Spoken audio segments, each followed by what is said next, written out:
Hi, we're going to look at some of the most important information for landlords from the new Renters Reform Bill. Let's jump in. First of all, Section 21 evictions are going to end. These are sometimes known as no-fault evictions. Under the new bill, landlords need a specific reason to evict, and must use the newly reformed Section 8 notices to do so. This is true whatever reason they have for eviction, which brings us to the next point. Landlords will have new grounds to evict tenants using Section 8. There are several key changes including evictions for repeated arrears. If the tenant has been in 2 months' arrears 3 times in the last 3 years, they can be evicted. This applies even if the tenant pays the rent by the time of the court hearing. Evictions for antisocial behavior. In these cases, landlords will now be able to serve tenants a shorter 2-week eviction notice. Also, landlords can evict for personal reasons. For example, when they or their family members want to live in the property, or if they want to sell the property. However, they can only use these grounds after the first 6 months of the tenancy, and they must give a notice of 2 months. Another big change is that all assured short-hold tenancies, known as ASTs, will become periodic tenancies.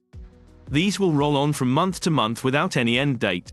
This differs from the old system, where tenancies could become periodical at the end of a fixed-term contract. To end a periodic tenancy, the landlord or tenant must give notice. The tenant would need to give 2 months' notice to leave the property, while the landlord would have to use Section 8 rules to evict them for a reasonable cause. Under the new rules, landlords can only increase rent once a year, and after giving tenants a 2-month notice.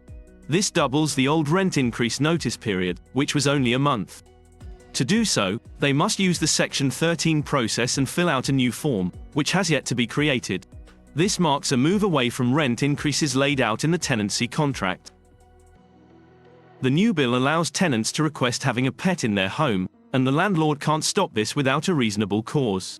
They have 42 days to respond to the request, which can be extended by a week if they need more information. However, tenants must acquire pet insurance, or pay the landlord an equivalent amount to cover potential property damages. Finally, the government is still deciding upon when landlords can reject a tenant's request for a pet. Landlords must join a new, compulsory ombudsman authority. The ombudsman will address and resolve issues between landlords and tenants impartially. So, what powers will the ombudsman have? They can order landlords to take remedial action on a property, pay a compensatory fine of up to £25,000. Offer information, provide explanations or apologies for actions they've taken, and finally, reimburse rent if the property does not meet the right standards. The bill introduces a new, privately rented property portal for landlords and tenants. This will be a database that holds key information about landlords and their properties. It can be browsed by potential tenants, landlords and the local council. There are 4 points to keep in mind. First, it's compulsory. Landlords must be on this database to let their properties. Second, it'll display landlords' letting history and any past misconduct or sanctions. Third, landlord profiles must be kept up to date. Active landlords can freely rent their properties, but inactive landlords can't let or market their properties until their status has been updated.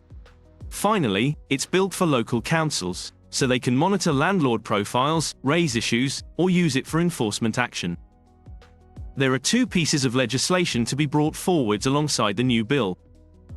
The first one stops landlords blanket banning certain tenants.